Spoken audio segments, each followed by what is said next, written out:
For the past few generations, the Corvette formula has been pretty straightforward. Chevy would introduce a new model and give it a Z51 performance package for those who wanted it. A couple years later, the Z06 would follow for those that are more track focused, and then towards the end, the ZR1 would show up as a supercar killer.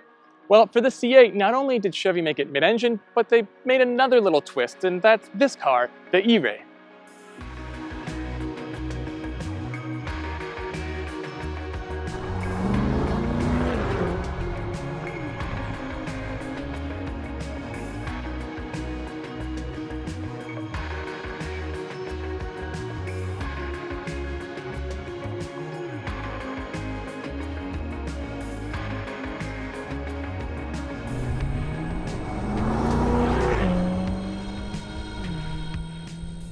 So let's see what makes an eray-Vette an eray. I'm not going to get into the mechanical bits, I'll talk about that later. But for starters, this uses the same body that the Z06 does, which means in the back here, it's much wider, over 3 inches total, and it really completes the car. The regular C8, I find, is just a little too long for its width. Looks a little unproportionate. This looks perfect. The amount of people who have said the exact same thing to me, like, the new Vette, I'm usually not a big fan of the style, this one looks amazing. Well, it's that body. You know what, Chevy? Just put this body on the regular Vette. Get rid of the old one. So up front, there's a frunk, and it's actually pretty usable. And in the eray, it's soft close, so you don't have to close it all the way. It'll do it for you. All the other usual styling cues are here. The only other real marker besides the wide body that gives away it's an eray is it actually saying eray on the side. But those who aren't into Corvettes or cars may not know what that means. So it's kind of got that stealthy mode to it. I have the optional wheels installed, and I'll get into the tires and brakes later, but on this car, they are crazy. And although this is the coupe, it can still get a little open air motoring because all the coupes are Targas. There's just 3 latches that you open up, and then you just manually pop the hood off, or the roof off, not the hood, the roof. The roof, and then there's a place in the trunk where it can sit. Despite the wide body, the eray is pretty much the same in the back as the regular Vette. It's got the signature taillights, the spoiler, and unfortunately those square exhaust tips. I don't really think they've ever fit the rear, and I still don't. At least they can come black now at a better blend in with the trim, but why can't we just have circles? Even as an option, give us 4 circles. It'd look much better. There's also this nice defrostable glass piece here that lets you see the engine, and you can see it through the clear panel behind the front seats as well. And then there's 3 vents on either side, and these are real vents. This is real mesh. So if it's raining, I guess water just goes in here and cools off your exhaust, and if it snows, I guess the engine bay could fill up with snow, but I mean, who's gonna drive this in the snow? Well, I would. So with the wide body comes wider air intakes, and look at the size of these air intakes. They're massive, and they're even built right into the door, which looks fine when it's closed, but when it's open, you can see the intake part that sticks off the door, and it looks kind of funny. For those who are wondering what makes an eray, well, so like the regular Vette, it has the 6.2 liter V8, and in here it makes the same power it does in the Z51 models of the Corvette, so that's 495 horsepower and 470 pound-feet of torque. The real magic though, that comes from the additional electric motor that powers the front wheels. It makes the Corvette all-wheel drive, and it delivers an extra 160 horsepower. So that makes this a 655 horsepower supercar in total. That's almost as much as the Z06. The engine's hooked up to an 8-speed dual-clutch transmission, which is the only choice regardless of which Vette you get. The nice thing about the eray is with that electric motor up front, it kind of masks that jerkiness usually associated with dual clutch transmission. So it's like you get all the benefits of the dual clutch without any of the drawbacks. In regular mode, upshifts and downshifts are pretty quick and really smooth, just like a normal automatic. Put it into one of the more aggressive modes or the Z mode, and the upshifts are lightning quick and aggressive, and you even hear a little pop out of the exhaust sometimes. Downshifts though, although they are well matched with the revs and the right point, they're not as quick and crisp as I expected. It feels like the transmission's rolling into them a bit more than I expect from a dual clutch.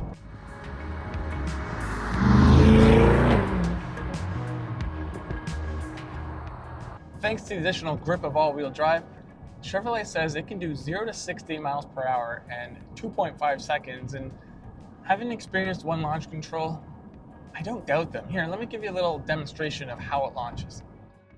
And go.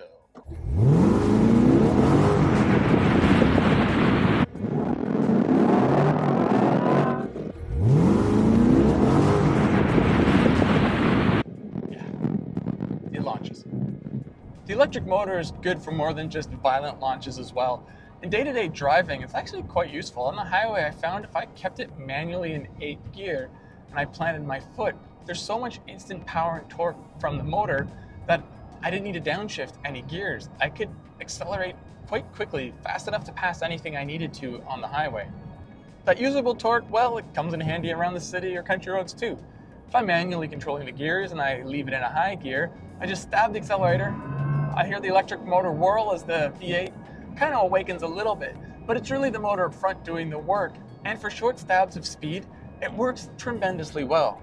In the regular Corvette, to get the same sort of forward momentum, you'd have to downshift a gear or two, and there could be a bit of a delay there. Here, no gear change is required of the 8-speed dual clutch automatic.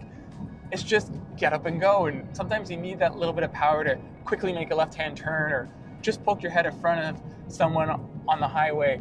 It's just nice having that readily available. It really makes the E-Ray so much more livable and flexible. Even though there is that extra motor up front, the V8 in the E-Ray behaves very similar to how it does in the regular Vette. It'll go into V4 mode if you're just cruising to help save some fuel. It sounds tremendous at high RPMs. There's all those different drive modes like My Mode, Sport, Track, Z, that change things like transmission response, engine noise, how the suspension's set. And I can really notice a difference. When I'm in the normal mode, the Corvette's actually quite comfortable. It is way less stiffly sprung than some sedans and low-end sports cars. When you go into Z or Track or even Sport, it starts to get real stiff and you feel every little pebble on the road. But it's nice there's that sort of flexibility in this car. Same thing with the engine. Put it in one of the quieter modes, and as long as not too much throttle's used, you can barely hear a peep out of this. But if you want to make it louder, put it in one of the more aggressive settings.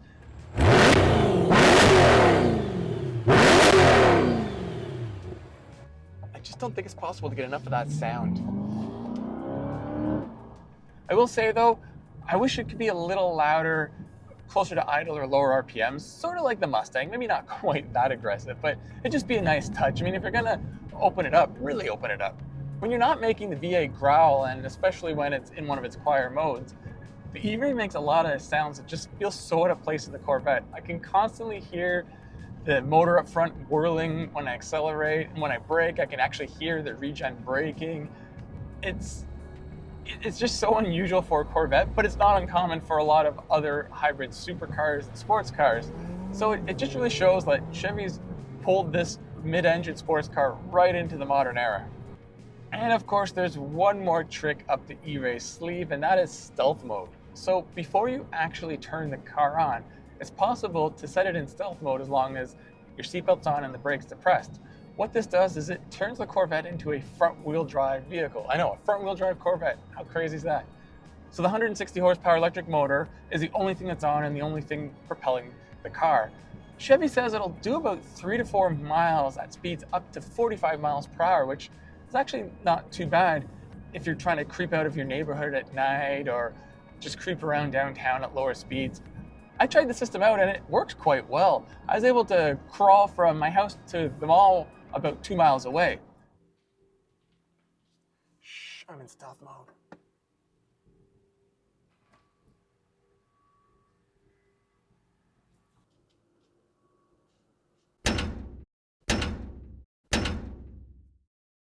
The hardest part is when you're leaving a dead stop. Naturally, I wanted to use more acceleration than I could without kicking the engine in.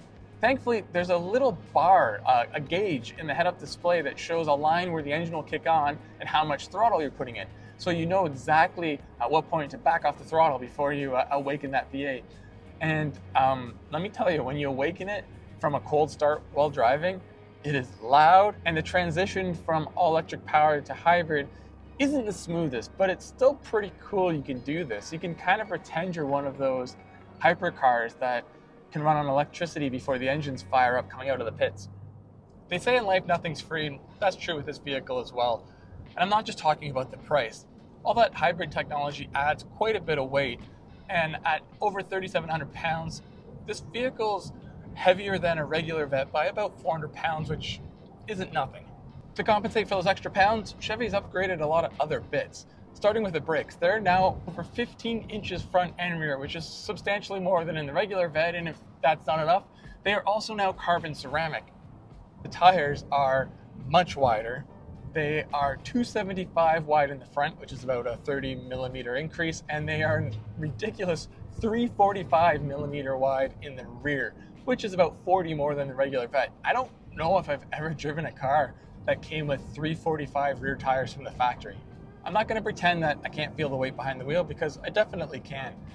As I said, I've never driven the regular C8, so I don't know how it compares, but with other vehicles that are about this size with similar power, turn-in isn't as crisp, but those ridiculously wide tires really hang on. And I can feel what they're doing through the steering wheel quite well. And the back end, it never feels like it's ready to just snap out on me. I'm not obviously pushing this car anywhere near its limits on the street, but for what I want to do, it's always willing and able and fully capable. Although the price points aren't quite the same, a similar sized all-wheel drive mid-engine supercar making about the same amount of horsepower that I recently drove, the Lamborghini Huracan, I'd say this feels more balanced front to rear weight-wise, and that probably has to do with all of the hybrid components up there. But as I said, it doesn't feel quite as nimble.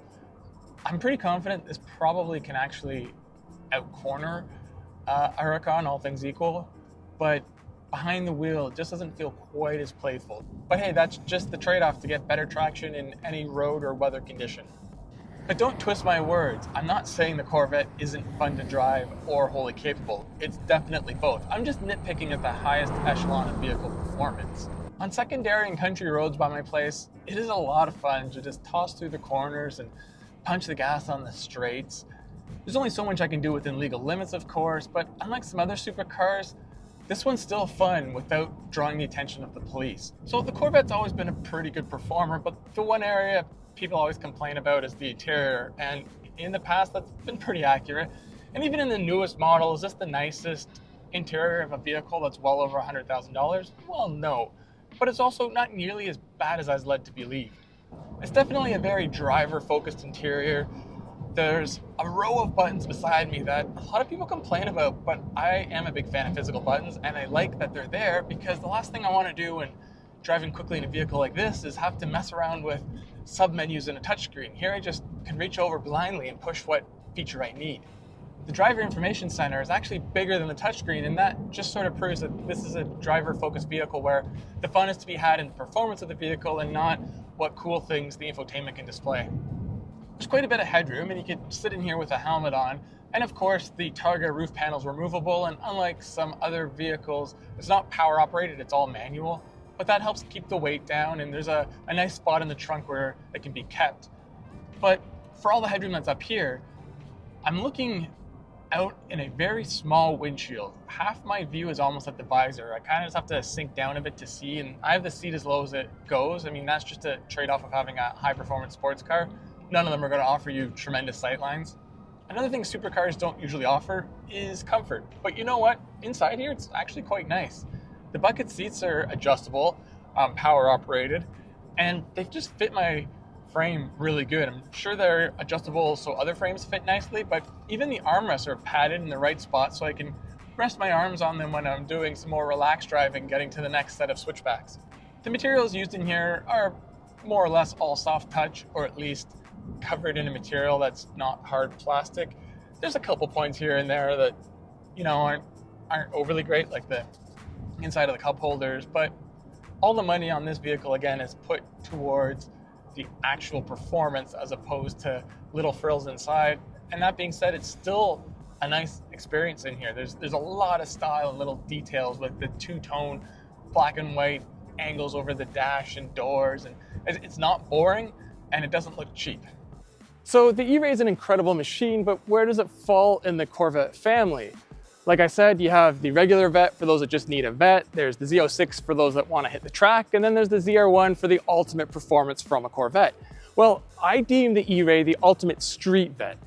If you don't ever plan on hitting the track, this is the one you want to get. It's about the same price as the Z06, yet you get the all-wheel drive for better traction on poorly maintained roads or slippery conditions. You can also use it as just a front drive if you need to creep around places in quiet.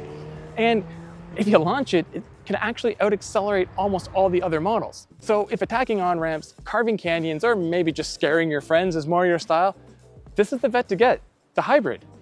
I never thought I'd say that.